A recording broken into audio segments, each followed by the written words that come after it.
Fe, amor, principios con valor, vida para el alma.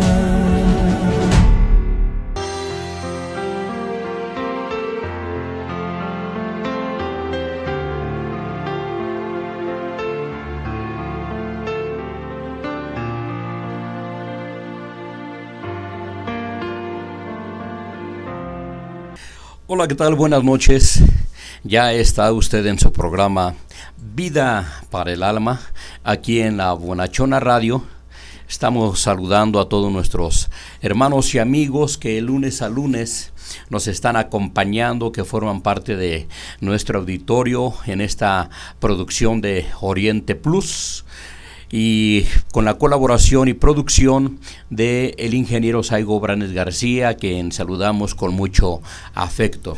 Usted puede seguirnos en vivo a través de www.labonachona.com.mx. También puede seguirnos a través de nuestra página de Facebook, que es Ministerios Vida Eterna Iztapalapa. Queremos desearle que este mes que está recién comenzando, este es el cuarto día del mes de septiembre, y para todos los que somos mexicanos, bueno, pues este es conocido como el mes de la patria, pero también es conocido como el mes de la libertad.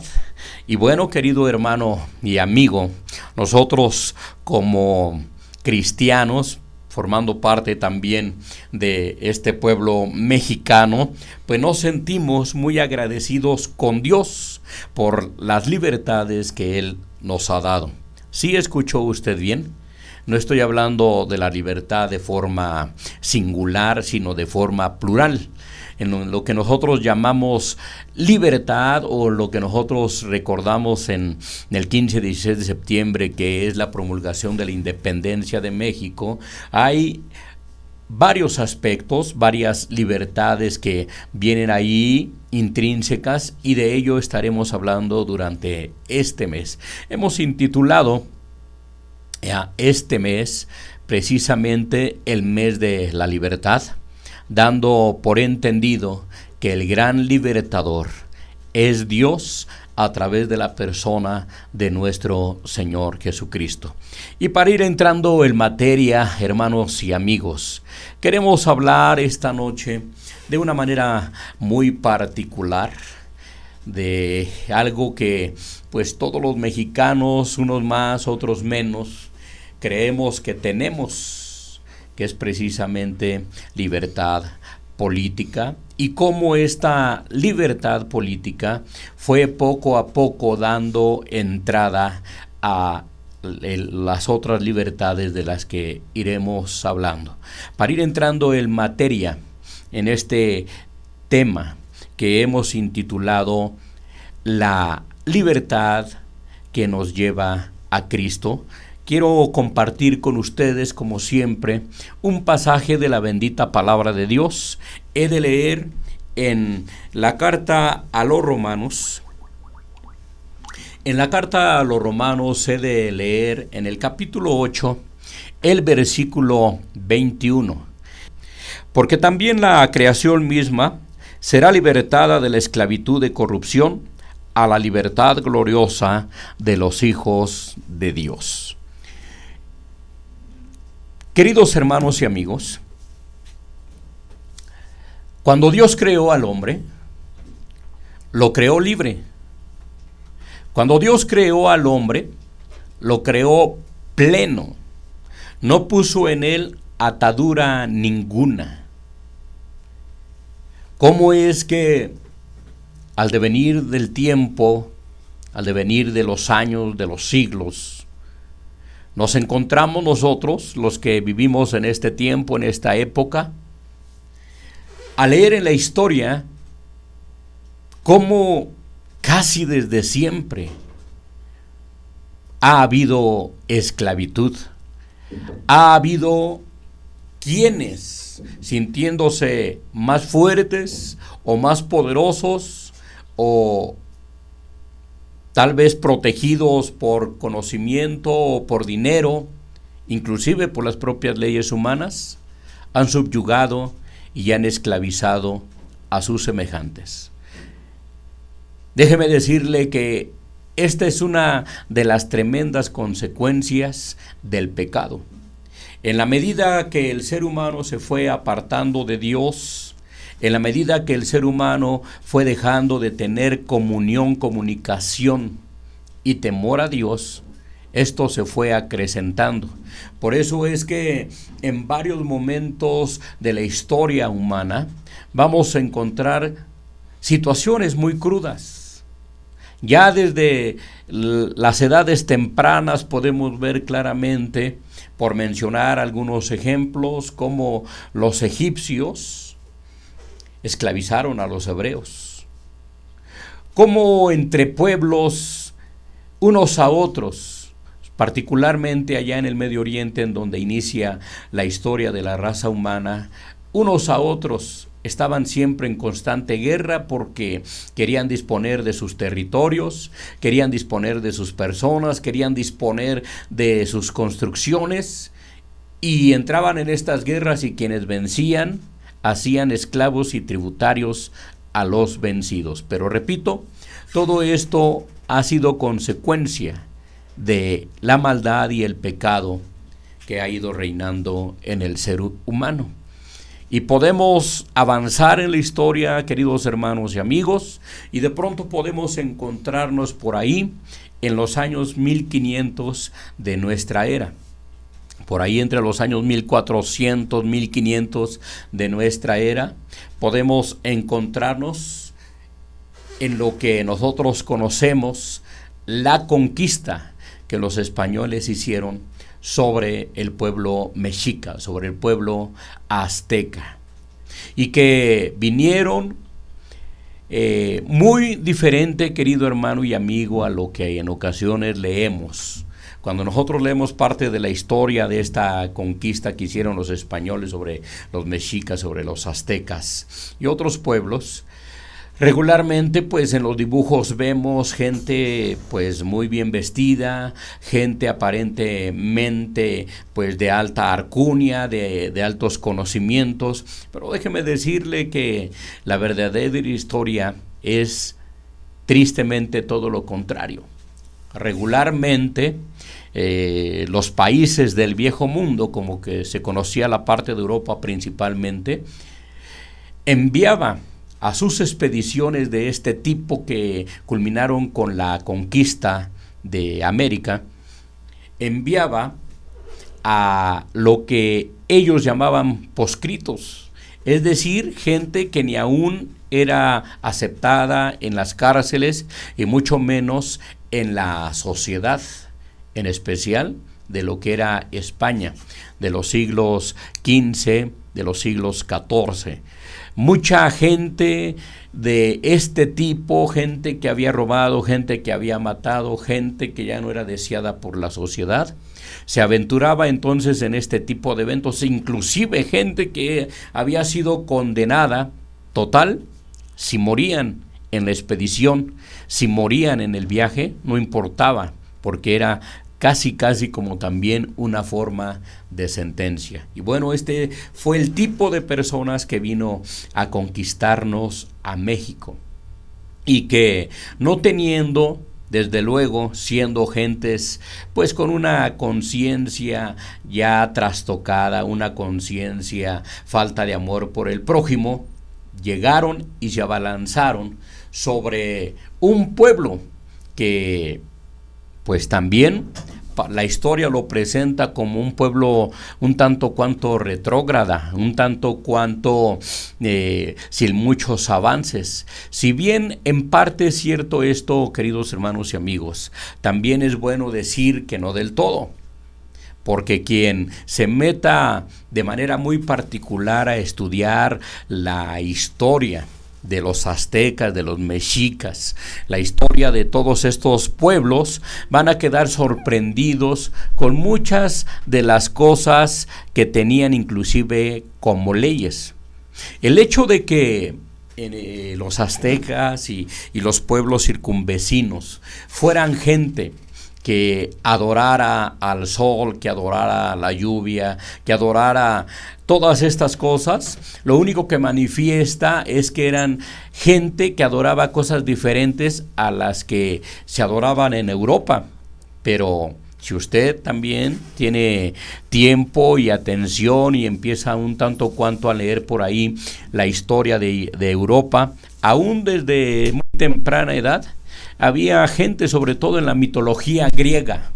En la mitología griega podemos nosotros ver ahí claramente cómo la gente que se decía culta creía mucho en semidioses, creía mucho en personas, o repito, en semidioses que eran parte humanos y parte animales, en híbridos.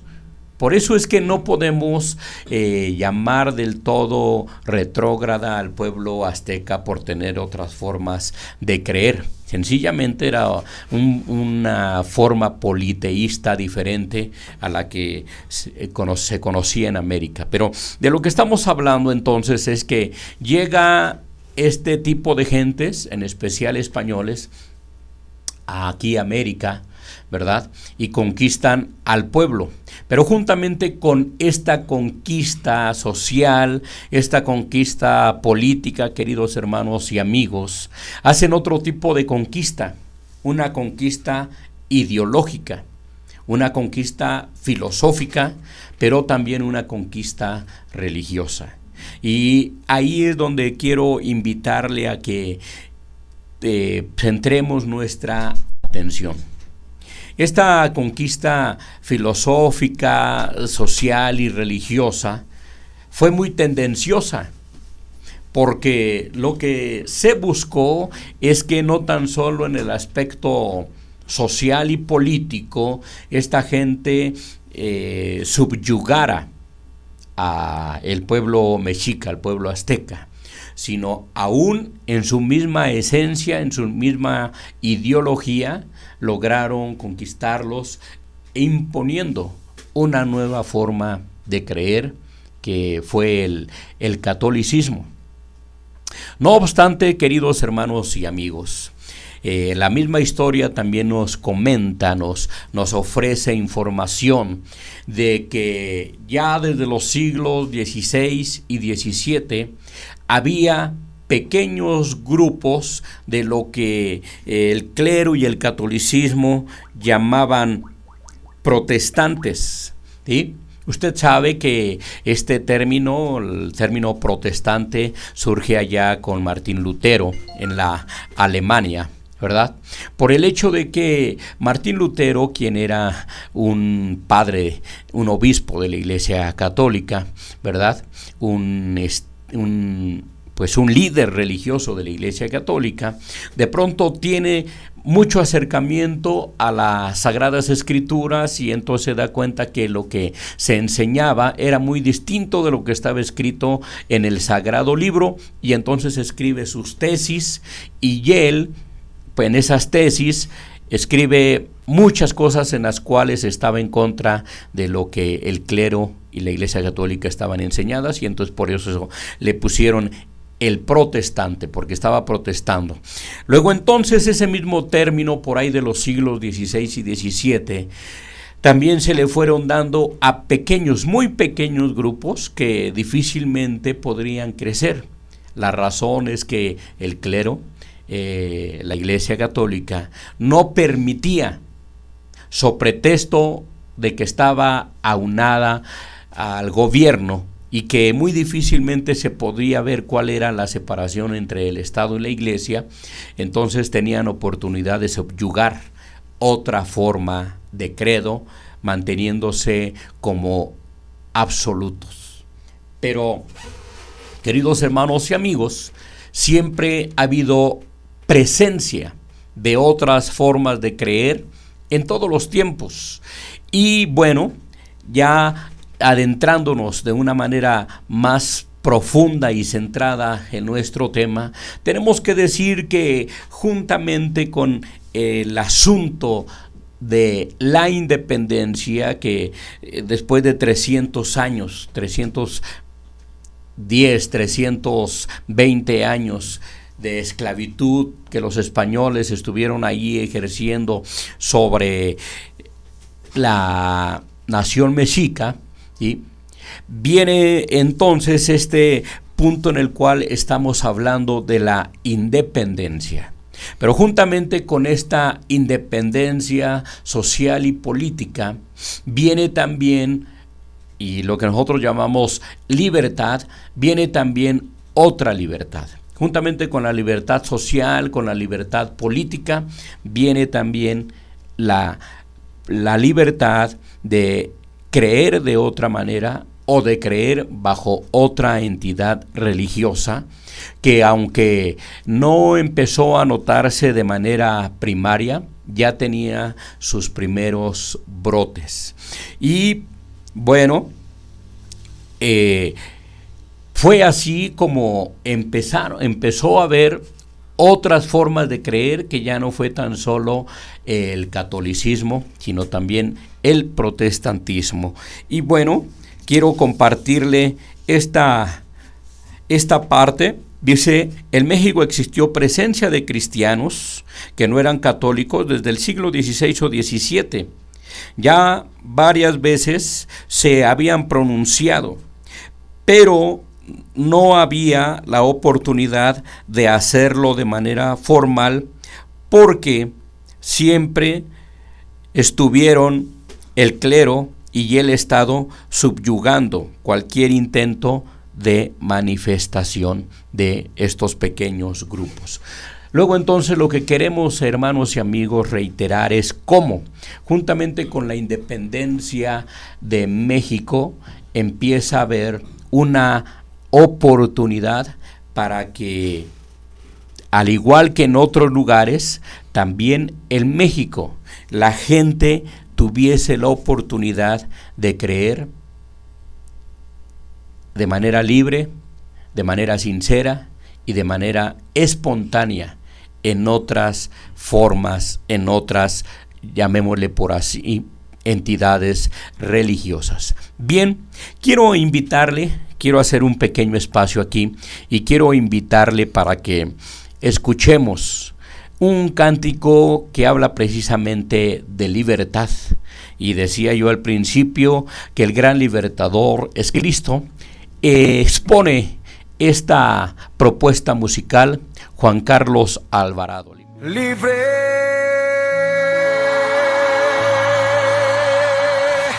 yo soy libre. Las cadenas del pecado han sido rotas. Libre, yo soy libre para cantar, para danzar, para gozar.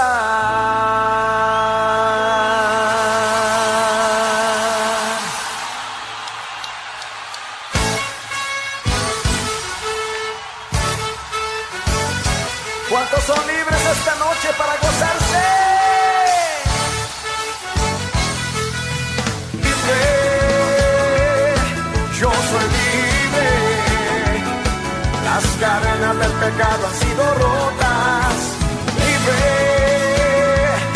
yo soy libre para cantar, para danzar, para que se oiga todo el mundo diciendo: libre, yo soy libre.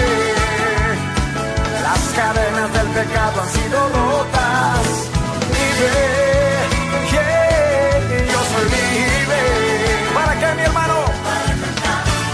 Para danzar, para gozar.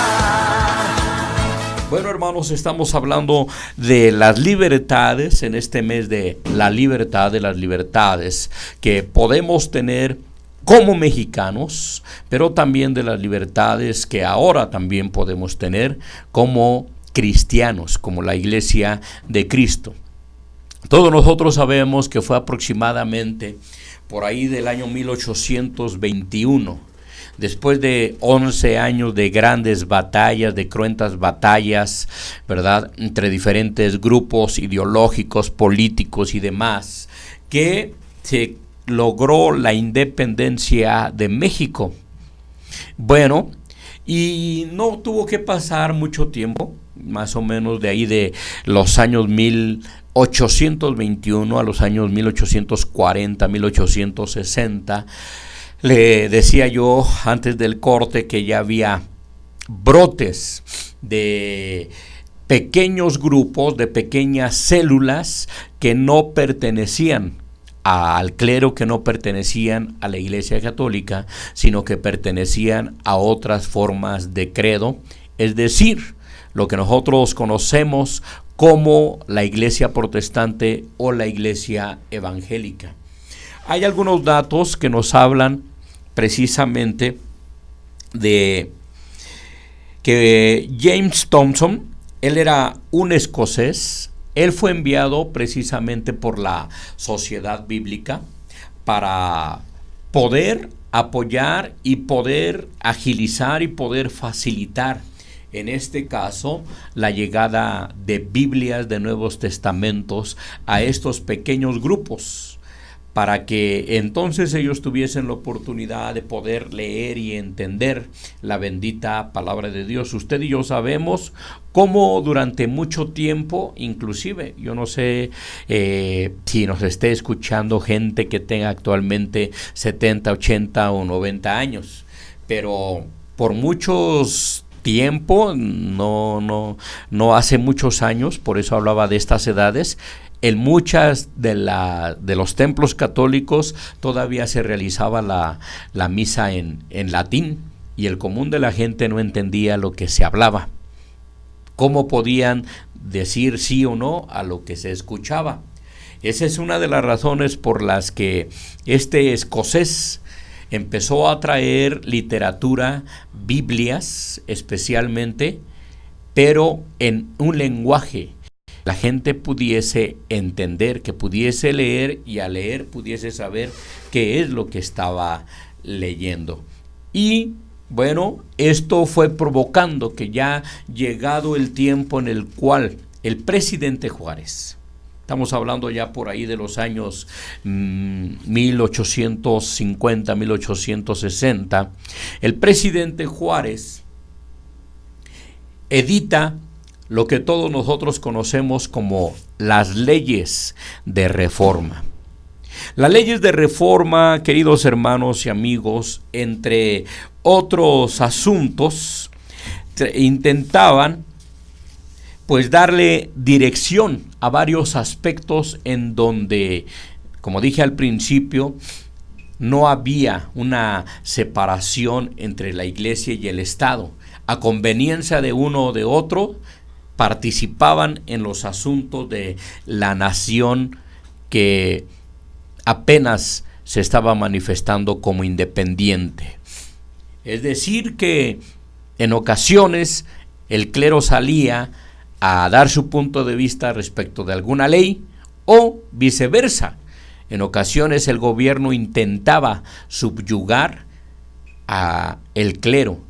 Y otra de las particularidades que había en este tiempo, ¿sí?, que ya desde entonces había brotes de inconformidad, y yo creo que esa es una de las razones por las que a veces como mexicanos todavía nos seguimos cuestionando si en verdad somos libres, ¿no? Porque desde entonces ya habían brotes de intentos de subyugar, pero ahora de otra manera, ¿no? Ahora de otra forma, pues a la nación. Y el clero y el Estado se confabulaban en todo esto. Luego entonces fue el presidente Juárez, a partir de ahí de los años 1860, que entre otras leyes edita la libertad de cultos, quitando el absolutismo y separando a la Iglesia y al Estado. Es decir, que a partir de esas leyes, la Iglesia y el Estado se manejarían de manera independiente. Entre otras cosas, se promulgó que los inmuebles, en especial los cementerios y otro tipo de inmuebles, el clero ya no tendría jurisdicción. Se estableció también que todo aquel que tuviese una función pública, una función dentro de la vida política y del gobierno de México, pues no tendría a la par ninguna voz ni voto dentro del clero, y viceversa. Ninguna persona o líder religioso podría promulgarse para pues tener aspiraciones de ocupar algún cargo público. Y bueno, dentro de estas libertades de culto de lo que estamos hablando, podemos mencionar la ley del 4 de diciembre de 1860, que fue la culminación de una serie de decretos que hizo el presidente Juárez, que rompieron el control político, económico, ideológico y religioso que tenía precisamente el clero. Es necesario recordar que no fue fácil. Juárez tuvo que enfrentar a todo un poder, a toda una maquinaria que estaba ahí, pues empoderándose de toda la nación en todas las áreas. Juárez enfrentó a este poder eclesiástico que contaba con enormes capacidades en todos los terrenos y que impedía por el otro lado el desarrollo del Estado, porque lo controlaba mediante redes de complicidad y capacidades reales de veto e iniciativas del gobierno civil. Es decir, que el clero, para poder tener voz y voto, a muchos de los que gobernaban nuestro México en esta época, les amenazaba con decirles que ya no pertenecían a la Iglesia Católica, que ya no eran católicos, que ya no entrarían al paraíso, ¿verdad? Y que pues quedaban totalmente desconocidos. Y esta era una de las formas en la que ejercían esa coerción. Las leyes de reforma, pues, queridos hermanos y amigos, decretadas por Juárez, inician con la relativa nacionalización de los bienes que el clero se adjudicaba como propios. Esta era una de las situaciones con las cuales no comulgaba a Juárez, porque precisamente para eso se procuró la independencia de México, para que no hubiese más esclavitud, pero ahora las formas de esclavitud intentaban ser otras.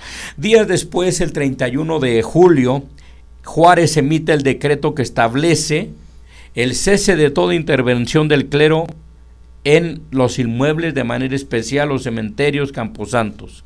Y en el 11 de agosto de 1859, el gobierno juarista decreta que los funcionarios públicos deben de dejar de rendir toda clase de honor, pleitesía a cualquier tipo de clérigo y a cualquier tipo de fiesta de corte religiosa, ya que, según Juárez, esto prohibía la asistencia de los políticos a las funciones que ellos tenían que ejercer en favor del gobierno. Luego entonces, el 2 de febrero de 1861, quedan también secularizados los hospitales, los establecimientos de beneficencia y todo aquello en donde de alguna u otra manera tenía control el clero. Finalmente, el 26 de febrero de 1863, Benito Juárez decreta la extinción de todas las comunidades religiosas. Para comprender las medidas tomadas por el gobierno juarista es necesario situarse en las condiciones adversas que se ocuparon en crearle poderosos adversarios.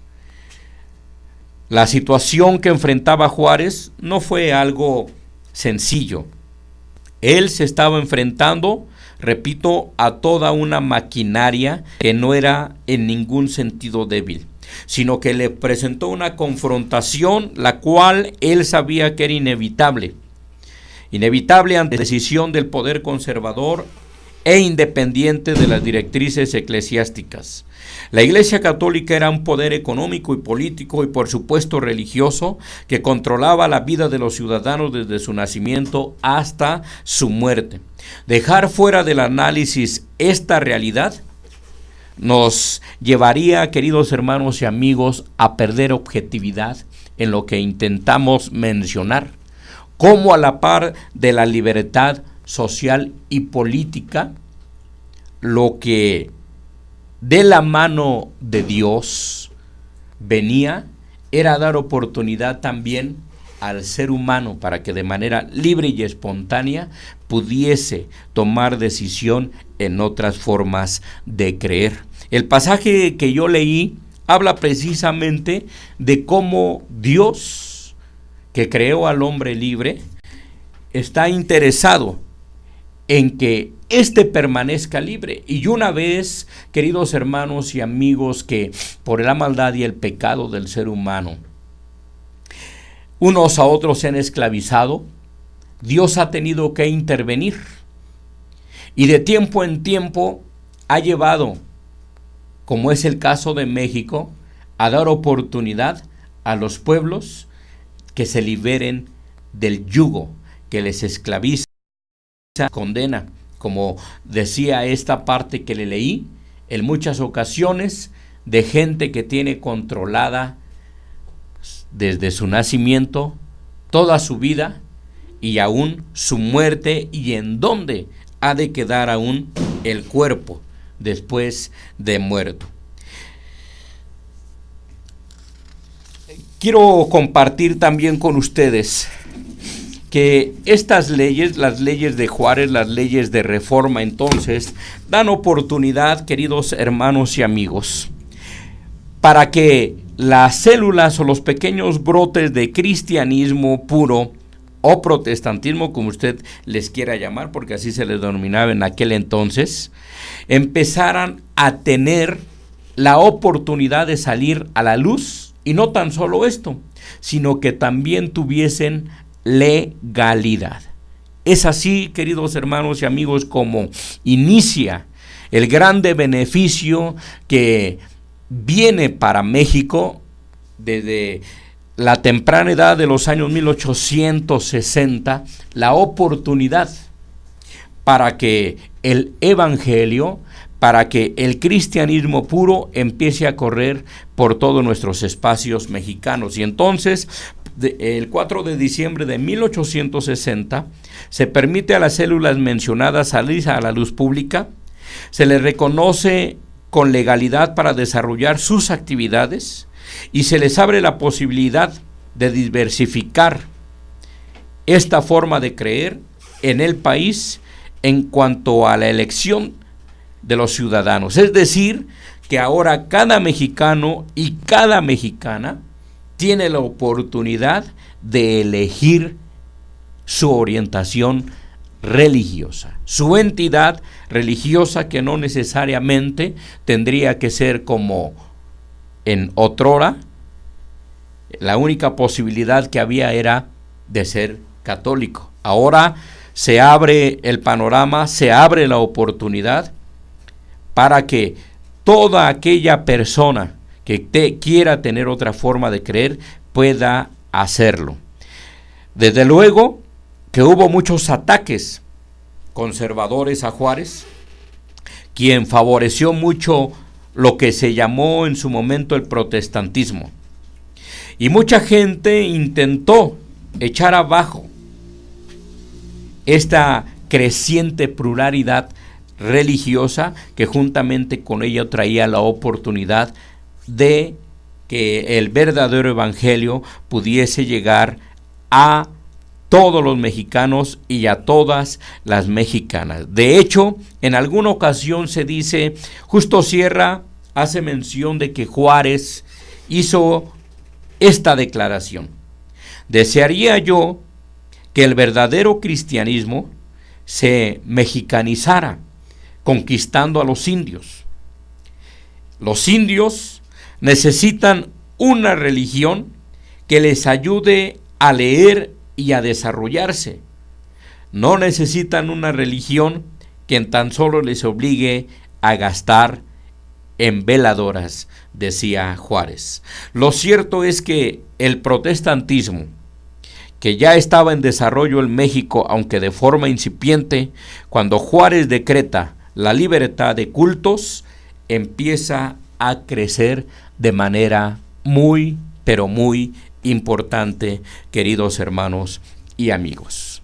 Por otro lado, tenemos que decir que sin lugar a dudas, la reforma jurídica de Juárez permitió el derecho que la Iglesia Católica había negado a cualquier mexicano a poder tener la creencia que más le convenga.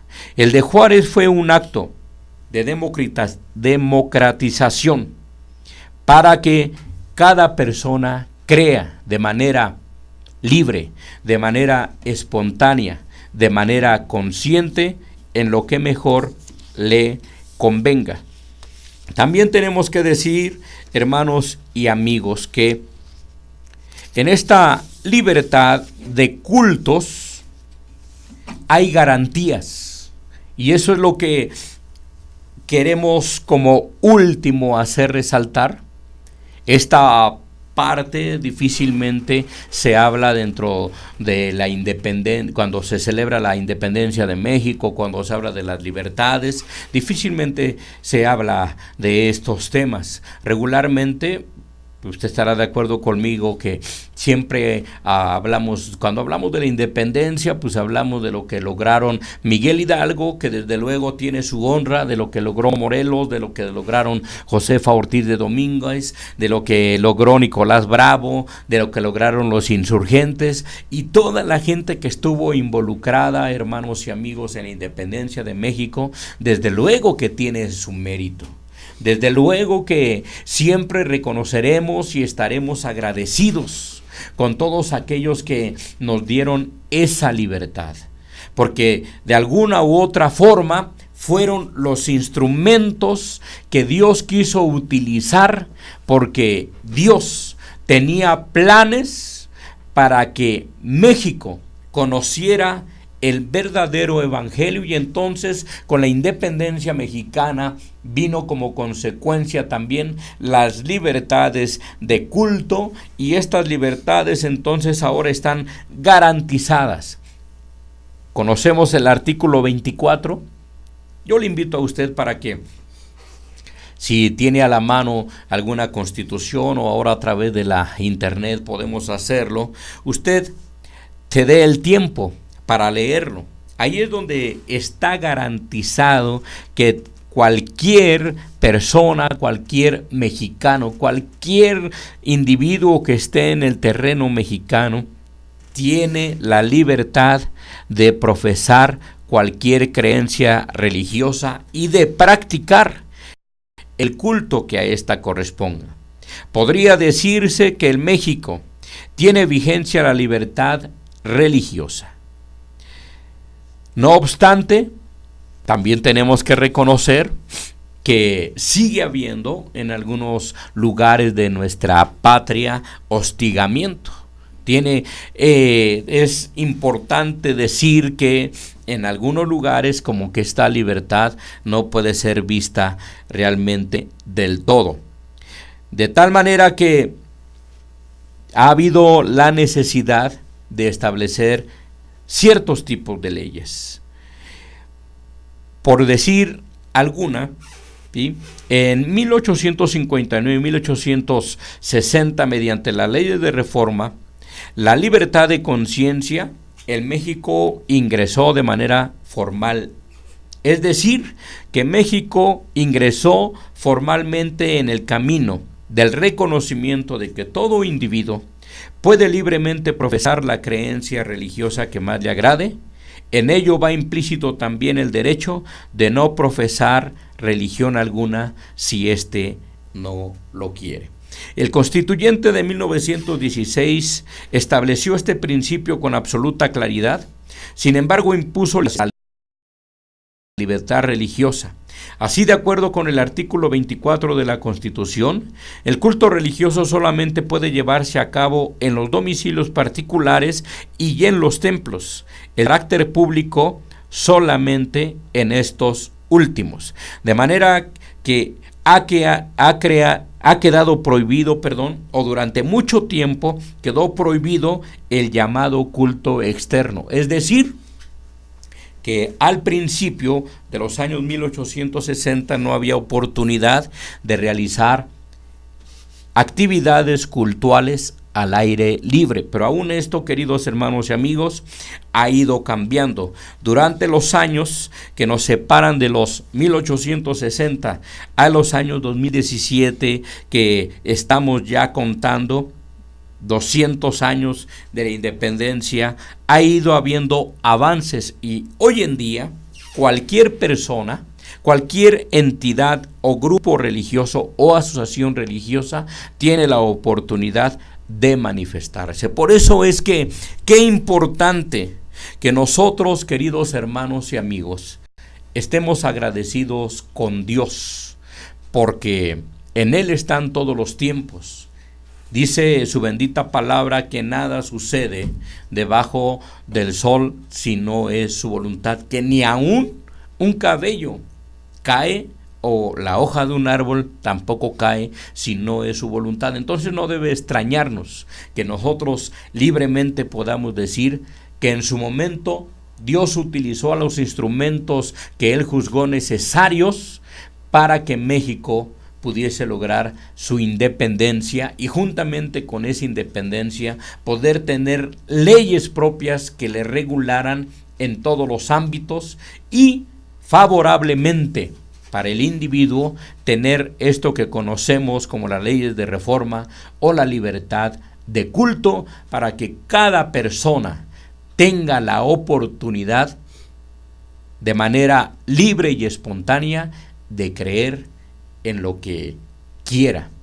Y esto al mismo tiempo a nosotros como cristianos pues nos da también la oportunidad, sin desdecir lo que ya hemos dicho, desde luego que siempre en esta libertad que Dios a través de la gente que nos dio patria y libertad quiso traernos esta misma, Dios también nos dice qué importante es que nosotros podamos creer en el verdadero evangelio. Y el verdadero evangelio pues viene a través de su santo Hijo Jesús, quien es el camino, la verdad y la vida. Nosotros como cristianos entonces, de manera muy respetuosa hacia todas las formas de creer, invitaremos a todos los individuos, a todos nuestros hermanos mexicanos y mexicanas, a que crean en el evangelio de nuestro Señor Jesucristo, porque creemos que a través precisamente de este evangelio, el ser humano, y de manera especial los mexicanos, pueden en verdad disfrutar de plena libertad. No tan solo la libertad política, no tan solo la libertad de culto, sino de una libertad plena, de la cual, queridos hermanos y amigos, estaremos hablando, como dijimos al principio de este programa, durante este mes, que es considerado el mes de la independencia, el mes de la libertad. Y quiero invitarle a usted, creo que casi nunca lo hemos hecho, o tal vez nunca, casi yo estaría, pues no sé, muy seguro de decirlo así. ¿Alguna vez usted le ha dado gracias a Dios por esta libertad? Usted puede ir y venir por todo el territorio mexicano, nadie se lo impide. Y pocas ocasiones nos ponemos a considerar esta grande bendición de poder ir y venir.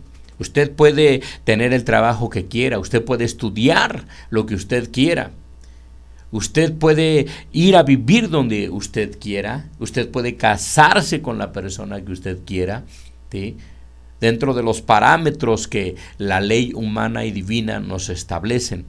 porque dicho sea de paso, estas leyes, la humana y la divina, nos ayudan a disfrutar de manera mejor las libertades que tenemos. Y por eso es que quiero invitarle en esta noche a todos los que nos están escuchando, hermanos y amigos, pero en especial a todos aquellos que ya forman parte de la Iglesia de Cristo, para que le demos gracias a Dios por la libertad que tenemos ahora en México. Usted y yo, los que vivimos actualmente, pues ya nacimos libres, crecimos libres y hemos estado siempre libres, pero qué importante es agradecer a Dios por aquellos instrumentos que a Él le plació utilizar para que usted y yo podamos vivir ahora en una nación libre y soberana. Quiero invitarle a hacer esta oración. Padre Dios, en el nombre maravilloso de tu Santo Hijo Jesús, queremos darte gracias, Señor, porque es verdad que pocas veces nos sentamos a reflexionar cuánta bendición tenemos de parte tuya al ser hombres y mujeres libres. El estar en un país libre, el estar en un país en donde hay garantías para nosotros. Señor, queremos darte gracias por esta libertad que tú permitiste fuese conseguida a través de los hombres y mujeres que ofrendaron sus vidas para que esto fuese posible. Desde luego, Señor, que es bueno rendirle honor a estas personas que nos dieron patria y libertad, pero sobre todo agradecerte a ti que estableciste el tiempo y los instrumentos para que esto fuese posible. Concédenos en todo tiempo mostrarnos agradecidos, pero sobre todo tener presente siempre a aquellos que nos gobiernan para pedirte por ellos, para suplicarte por ellos, para rogarte, Señor, que tú les tomes en tus benditas manos y que les ayudes en todo tiempo para que México pueda seguir disfrutando de libertad política, pero también que en México siga habiendo libertad de culto, Señor, que cada mexicano y cada mexicana libremente pueda escoger en quién creer y que de manera libre y espontánea todos, Señor, pudiésemos creer en ti como el único y suficiente Salvador. Gracias por esta libertad, en el nombre de Jesús, buen Dios. Bueno, pues a nombre del ingeniero Saigo Fernández García, de Hugo Rivera, nos despedimos de su programa Vida para el Alma. Su servidor y amigo, el pastor Gerardo Amado Fabián, desea que Dios le bendiga y nos vemos en la próxima.